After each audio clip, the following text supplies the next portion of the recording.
자, 25강입니다.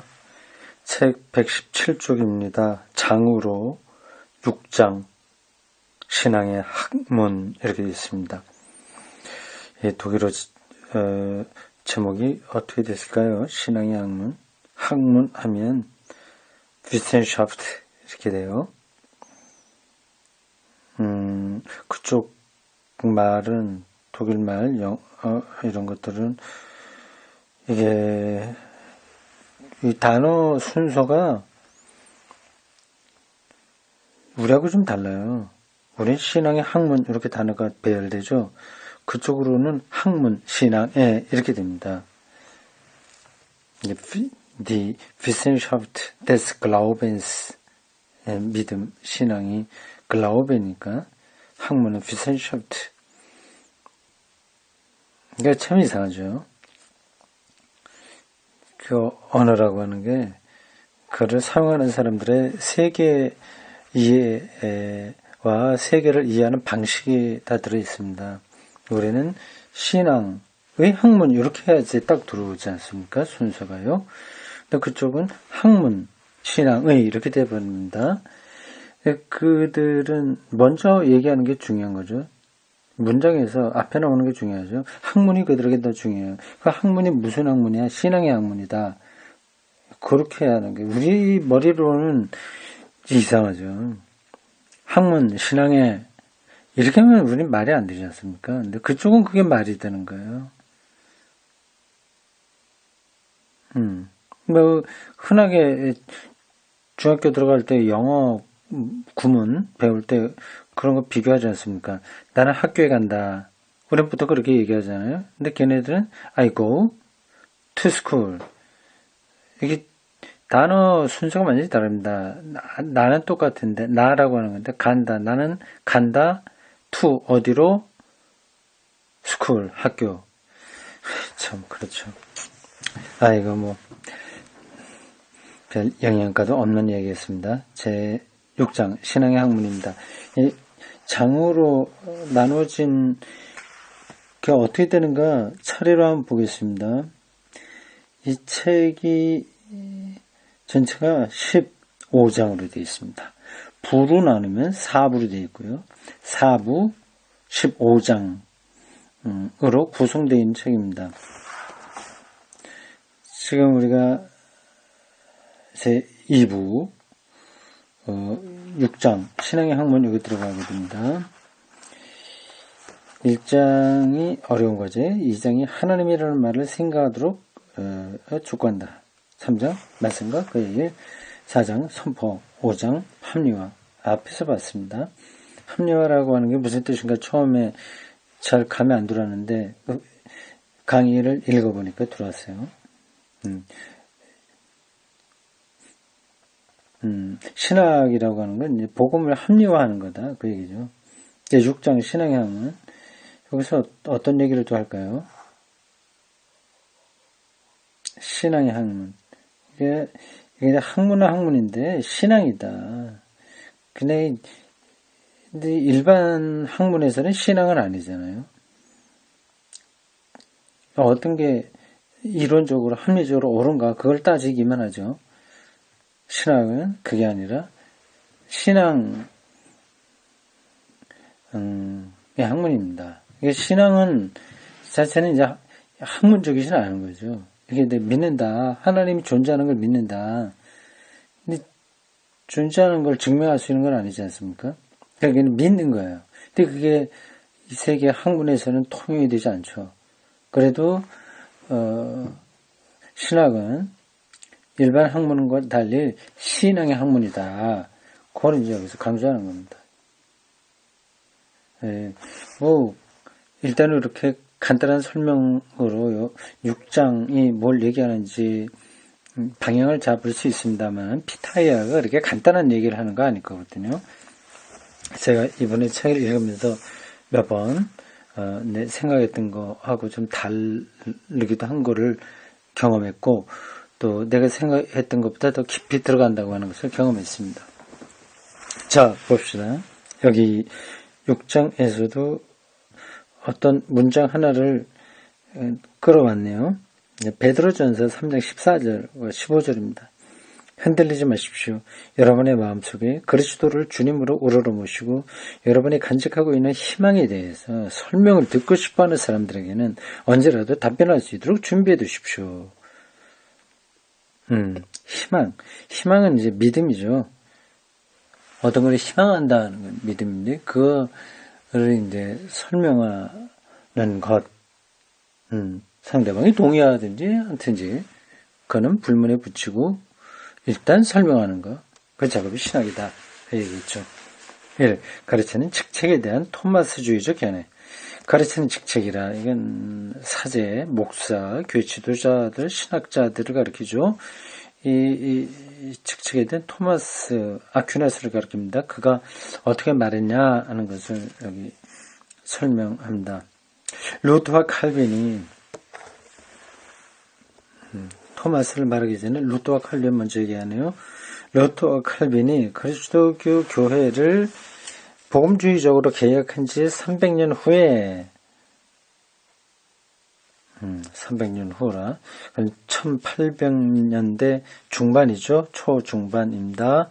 기술 수학적으로 건설된 학문들이 획기적인 성과를 거둔 지 200년 후에 그리고 역사 비판적인 성서 연구가 철저히 이루어진 지 100년 후에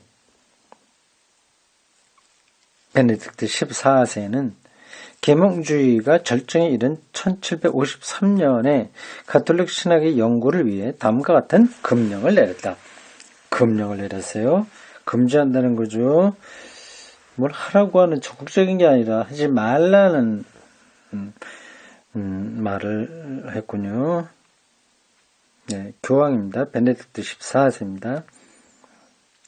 실천과 이론을 위해서 신학자는 여기서 예수 그리스도의 이름이나 성서 또는 교황의 교수를 기대한다. 네, 실천과 이론을 위해서 학도들의 천사 같은 군주이며 교회의 교사인 성 토마스 아퀴나스 이외의 다른 이성에 의존하는 것을 결코 허락하지 않는다. 아, 그렇군요. 토마스 아퀴나스 이 종합적인 신학의 가톨릭 신학을 완전히 묶어두는 역할을 베네딕트 14세가 했네요. 다시 1세기 후에 1세기 후에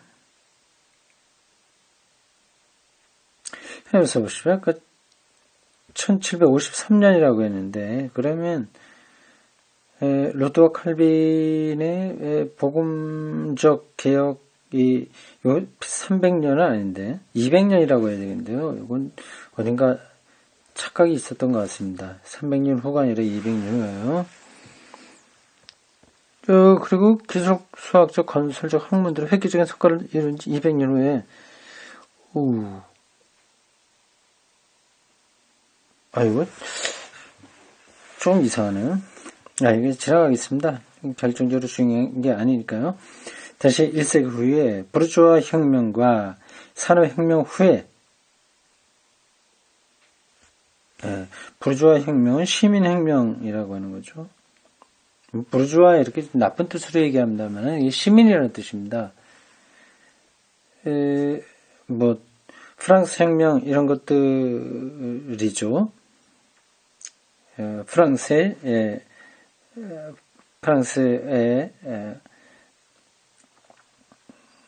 그 혁명 그리고 영국의 산업혁명 후에 그리고 포에르바흐, 마르크스, 니체를 또한 무신론적 사상의 완성 후에 레오 13세는 1879년 신학 교사들에게 이렇게 권고했다. 그대들은 가톨릭 신앙의 보호와 명예를 위해서 사회의 복지와 모든 학문의 성장을 위해서 성 토마스의 위대한 지혜를 회복하고 가능한 한 널리 보급해야 된다. 이게 반복적으로 토마스 신학을 교황들이 강조한 겁니다. 갈수록 과학, 기술적 연구 작업에 의해 지배되는 21세기 사회의 상황에서도 신학생들에게 1917년의 교회법에 따라서 토마스주의 철학을 2년 동안 공부하고 아퀴나스 신학을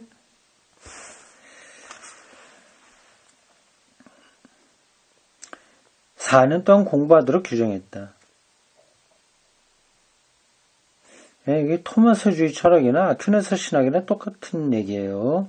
그렇다면 철학과 신학이라고 구분되는데 토마스 아퀴나스거든요.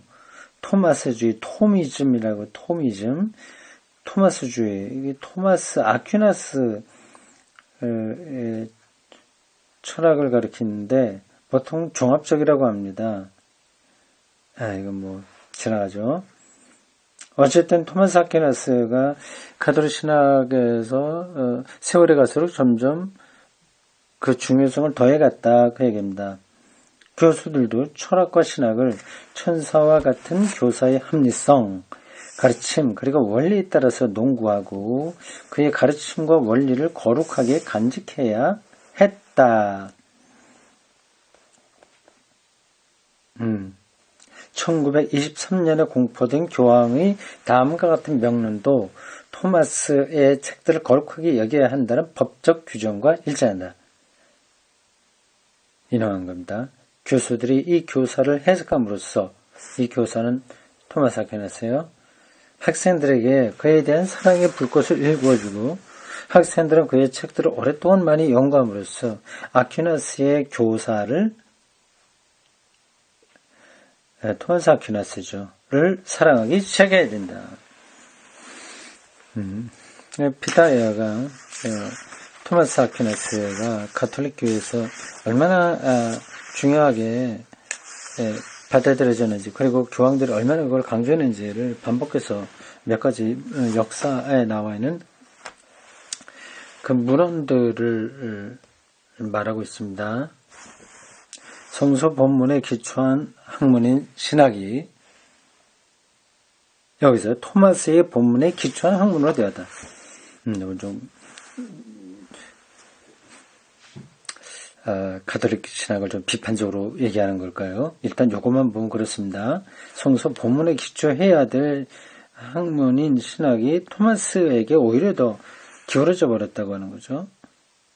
거룩한 신학책이 신학의 텍스트로 된 것이다. 보편 철학과 모든 시대에 타당한 교회 신학의 영원에 타당한 명제들이 토마스의 책들 속에 정식화, 규정화죠. 되어 있다고 여겼기 때문에 토마스에 대한 교회 신학의 의존은 정당화되었다. 여전히 토마스 아퀴나스 신학은 가톨릭에서 아주 절대적인 기준으로 인정받고 있습니다. 비오 10세는 1914년에 교회에서 공인된 토마스주의 철학의 24명제들을 권장했다. 하나의 예를 들면 식물과 동물의 혼은 우연적으로 해체된다. 왜냐하면 그것들은 그 자체로서 존속하지 못하고 그 자체를 통해서 생산되지도 않고 생물이 살아가는 원리로서 전적으로 물질에 의존하기 때문이다. 토마스 철학은 구체적인 철학이다. 이 구체적인 철학이 자신의 생기는 사회적, 교회적 상황과 무관하게 구체적이라고 하는 건 그 시대에 에서 발현됐다고 하는 거죠. 그리고 고도로 산업화된 세상에서 그리스도교적 구원 신앙을 내세운 일과 저는 무관하게 제시되고 마치 철학의 언어가 모든 현실의 영원한 질서에 영원히 타당한 표현인 것처럼 형성되었다. 토마스 아퀴나스 그 시대 1300년대죠. 그 시대 아리스토텔레스 철학의 근거에서 그 시대에 필요한 것을 말했는데 시대를 초월해서 가톨릭 신학의 모든 것들을 다 지배하는 원리처럼 이렇게 강조되고 있는 게 좀 문제가 있다. 그걸 지금 피타이어가 말하고 있는 거 아니겠습니까? 토마스주의를 권장하는 이들은 현대적인 질문보다 중세의 신학을 선호한다. 현대에서 가톨릭의 성직 체계는 교리 체계로 축소되고 이 교리 체계는 위계적인 봉건적 질서, 생활 질서로 이해될 수 있다. 문제가 있다고 하는 거죠. 중세기 사상에 철저하게 지배받고 있기 때문에 그렇습니다. 현대과학과 민주주의적 혁명에 맞서서 그리고 신앙 고백을 사적 영역에 한정시키는 일에 맞서서 가톨릭 성직 체계는 진리 일반을 통일적이고 보편적으로 개념화하는 언어적 보편성을 제시한다. 말 좀 어렵죠.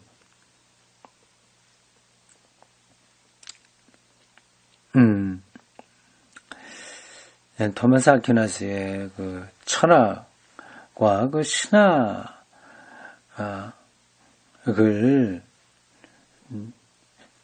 절대적인 것으로 생각해서 20세기 전에 다른 시대에서도 그게 강조되고 있다고 하는 겁니다. 그거 좀 문제적이에요. 그러나 이 진리는 성직이 선봉에서는 신분사회의 사회학적으로 상하는 원리다. 중세기 때나 맞는 이야기였다고 하는 거죠. 절대주의의 절정기에 그리고 철저한 정치적 반동의 시기에 혁명이 없는 반동의 시기에 비로소 토마스주의에 대한 충성이 교권적으로 확립되었다고 하는 사실은 결코 우연이 아니다. 그러나 이것은 앞으로 밝히겠지만 토마스 신학사상과는 아무 관계가 없다. 토마스는 토마스주의자가 아니었다.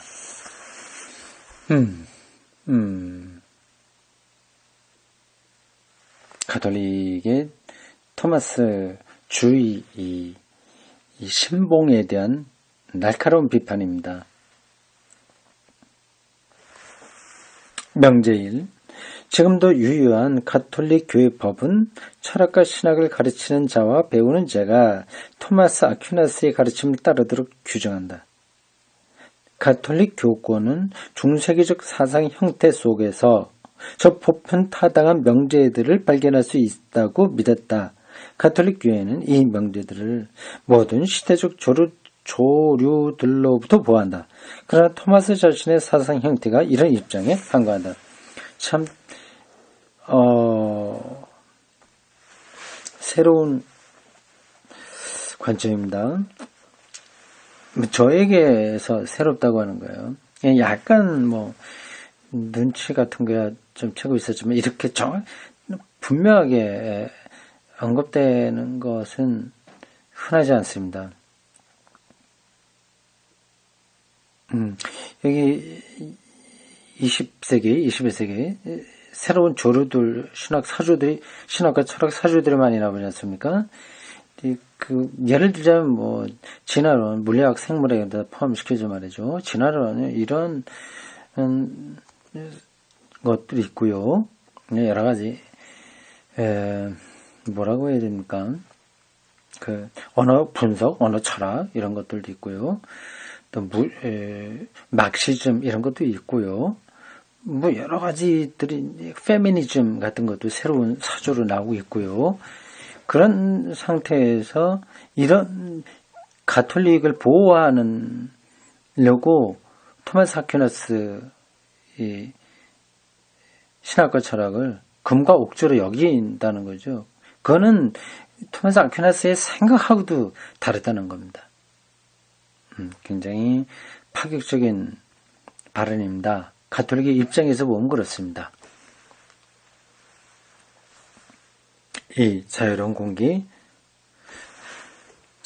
공기라 토마스주의에 중독된 교권을 구원하기 위해서가 아니라 이런 교권주의자들의 주장이 토마스가 신앙적 사고에서 요구했던 것으로부터 얼마나 빗나갔는지를 보여주기 위해서, 그리고 이런 사고가 교회의 신앙을 어떤 위험 속으로 이끄는지를 보여주기 위해서 여기서 토마스 아퀴나스의 신학적 사고 형태와 신앙의 학문에 대한 그 모델을 짧게 제시하려고 한다. 흥미롭네요. 현대 신학적 과제에서 비춰볼 때 종교개혁에 대응하는 가톨릭계 개혁운동 이래 가톨릭적 진리체계로 확립된 이 신학을 위해서 다음과 같은 요소들이 결정적으로 중요하다.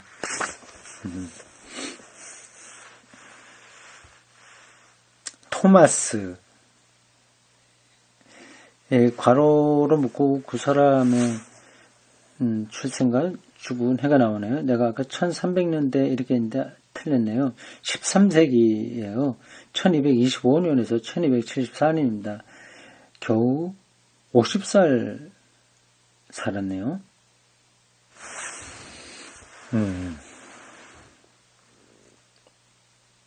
토마스 이전에도, 토마스 시대에도, 그리고 토마스 이후에도 옛 복음과 새 복음의 말씀을 합리적으로 이해하고 정당하고 그리고 그 시대의 논리적 맥락의 한계 안에서 설명하려고 노력한 신학은 있었다. 그렇죠? 당연하죠. 토마스가 플라톤 헬레니즘적 일치사상에 있던 논리적 맥락의 강조점을 아리스토텔레스 경험주의적 사고방식으로 옮겨놓기는 했지만 근본적으로 여기서 지시는 합리화의 기본 범주를 벗어나지는 않는다. 보통 그냥 거칠게 얘기해서 토마스 아퀴나스는 아리스토텔레스 철학의 근거에서 이 세계와 자연 이거를 합리적으로 보려고 했다고 말들 합니다. 플라톤에게는 이데아, 저 세상이 중요하지만 아리스토텔레스에게서는 이 세상이 중요한 거거든요. 이 저 세상과 이 세상이 토마스 아퀴나스는 종합적으로 조화를 이루게 되는 거예요. 그래서 이 세상의 원리 이런 것들을 잘 연구해야 되는데 그건 자연과학이 하는 겁니다. 그런 것들은 자연과학의 원리에 의해서 그렇게 진행되어야 됩니다. 근데 저 세상, 그러니까 하나님 나라는 이 세상의 자연 원리로는 안 되는 거죠. 그건 계시예요. 초자연입니다. 자연과 초자연 이게 영역을 이제 나누는 거죠. 그러나 근본적으로는 초자연이 이 자연까지 지배하긴 합니다. 토마스 사상은 12, 13세기의 전체 사회적 르네상스 없이는 이해될 수 없다. 토마스가 농업에 기초한 베네딕투스 도원을 떠난 것은 시대의 격변을 상징하는 것이었다. 토마스는 새로운 계몽의 중심, 계몽은 이제 깨운다는 겁니다. 각성시킨다는 겁니다. 그가 태어나기 9년 전에 세워진 도미니크 수도원으로 들어간다. 교역의 확대로 인해서 독자적인 도시 부르주아가 중산층이죠. 도시 시민이 토지 귀족으로부터 해방되었던 격렬한 변혁 운동기에 도미니크 수도원 운동이 일어났다. 도미니쿠스는 그의 전우들을 새롭게 융성하는 도시 중심지들로 흩어보냈고 도시들의 초기 민주주의적 조직 양태들을 받아들였다. 여기서 그는 부르주아 시민 계급인데 무산 계층이 아니라 유산 계층이죠. 보통 이제 부르주아 하면 우리가 저 사람 부르주아적이야 이렇게 되면 돈 좀 있고 자기 잘났고 자기 자유를 중요하게 생각하고 지 멋대로 사는 거 그렇게 좀 보죠. 근데 이게 부르주아 계급이 굉장히 혁명적이었어요. 말하자면 처음에 시작은 그랬습니다. 그는 부르주아의 초기적 삶의 형태를 지향할 뿐만 아니라 이 부르주아를 통해서 생겨났고 억압당한 도시 프롤레타리아를 지향한다. 이 두 개 다를 지향했단 말이죠. 부르주아하고 프롤레타리아는 서로 대립되는 건데 두 개 다 토마스 아퀴나스의 관심 대상이었습니다. 그는 그의 제자들을 토마스 아퀴나스가 아니라 이 도미니쿠스죠. 그런 그의 제자들을 도미닉트 농부들과는 대조주 베네딕트 지금 도미니크스돈 이게 좀 혼동됐네요. 이 두 개는 서로 다른 겁니다. 베네딕트 수도원이 있고 도미니크 수도원이 있습니다. 두 개 다 그 시작한 사람의 이름을 딴 겁니다. 베네딕투스와 도미니쿠스입니다. 도미니크 수도원은 새로운 대부르주아뿐만 아니라 성직 귀족과 세속 귀족에게 대항해서 활동했고 바닥 민주주의적 성향을 지녔다. 좀 민중적이군요. 그러나 프란체스코 수도원의 청빈운동과는 달리 이 세 가지 수도원 운동이 가톨릭에서 대표적입니다. 프란치스코, 도미니쿠스, 베네딕투스입니다. 자, 수도원, 오래된 수도원들입니다. 수도원의 이 태도들입니다.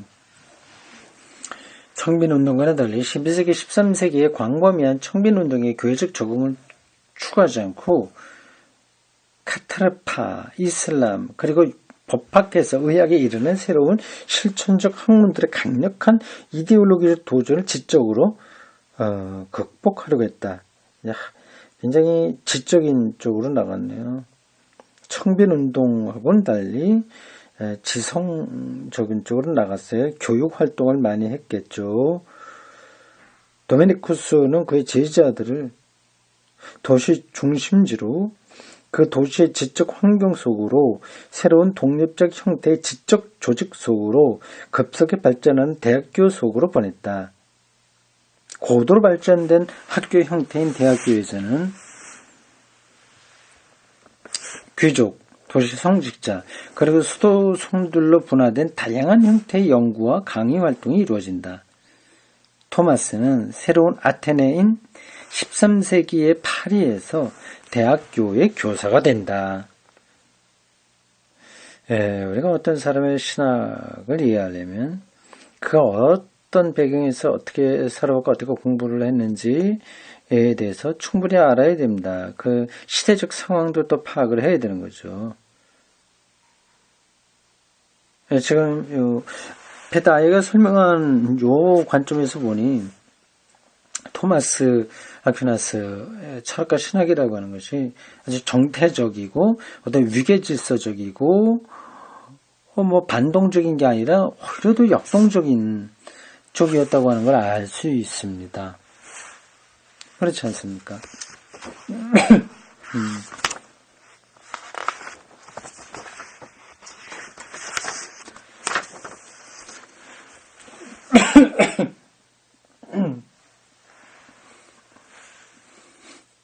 파리 대학교 좀 기침이 나네요. 날씨가 추워서 뭔가요? 난로를 좀 켜야 되겠네요. 대학교의 연구와 강의에는 더 이상 전통적 권위를 받아들이지 않는다. 교회는 이교적인 자료의 사용을 금지했다. 그러나 토마스는 그에 있어서는 알베르티 모범을 따라서 반대자의 논중을 최대한 강력하게 제시한 후 자신의 논중을 펴기 위해서 아랍인들이 전해준 아리스토텔레스의 자료들, 회교 사상가들과 유대교 사상가들의 모든 자료들을 사상가적인 독자성을 가지고 대담하게 사용한다. 참 지적인 자신감이 넘쳐네요. 교회의 진리를 외적으로 또는 내적으로 논박하는 당대의 논중들이나 전승된 논중들과 직접 대결하면서 토마스는 글을 썼다. 이렇게 신학은 대학교의 학문이 되었다. 이런 지적인 도전들이 있어야 대학교 학문이 되죠. 대학교의 의사소통은 철학, 논리적 개념 형성과 논중 구조의 근거에서 이루어진다. 신학은 대학교의 의사소통의 수준에서 이루어지는 본문, 연구, 학문이 된다. 어떤 권위에 의존하지 않는 거죠. 토마스 신학은 명상을 교양인들을 위한 선포와 관련 지음으로써 수도원적 명상 방식에서 벗어난다. 어떤 혼자서 깊이 사유하는 명상하는 데 하지 않고 교양인들을 위한 거예요. 그렇게 지적해야 되죠. 단순히 관조하는 것보다는 깨닫는 것이 더 낫기 때문이다. 나하고 입장이 비슷하네요. 관조된 것을 다른 사람들에게 전하는 것은 개인적 관찰과 수도원적으로 격리된 관찰의 영역으로부터 벗어나서, 그렇죠, 벗어나서 위대한 시대적 문제들을 받아들이고 농구하고 추구하는 선포의 세계로 들어가는 것을 의미한다. 이 토마스 아퀴나스가 이렇게 개방적이었네요. 학문적이었고요. 네, 이런 건데 그 뒤로 자꾸 가톨릭 교회가 이거를 정태적으로 또 권위적으로 가톨릭 교회의 권위를 확보하는 도구로 사용했다고 하는 거, 그게 기본적으로 토마스 정신과 어긋난다 하는 것을 피타이어가 말하고 있습니다. 명제 2. 토마스는 명제는 이 앞에 있는 것을 요약하는 겁니다. 농업적 봉건 속에서 벗어나 새로운 도시 문화의 중심인 대학교로 들어갔으며 새로운 문화에 걸맞는 삶과 사고의 형태를 추구했다. 도미니크 수도사들은 가난한 사람들이 의존적으로 살아가듯이 의존적으로 살았으며 새로운 지성을 전적으로 받아들였다. 명제 3. 교회적 금령을 전혀 고려하지 않고 교회 이거 하지 마라 그런 거 거기에 얽매이지 않고 토마스는 그러니까 접할 수 있는 모든 학문과의 대결 속에서 그 시대 정신을 발행한다. 대결 속에서요. 시대 정신을 발행한다. 명제 4. 토마스의 신학은 캐리그마를 제안한다. 캐리그마요. 복음 선포입니다. 예수 그리스도에게 일어난 하나님 구원 사건을 선포하는 겁니다. 캐리그마를 제안한다. 그의 신학은 그 자체가 목적이 아니라 복음 선포를 위한 사상이다. 자기의 논리 자체를 위한 게 아니라 세상을 향해서 복음을 전하기 위한 것이다. 그죠? 대단히 역동적인 거죠. 여기까지입니다.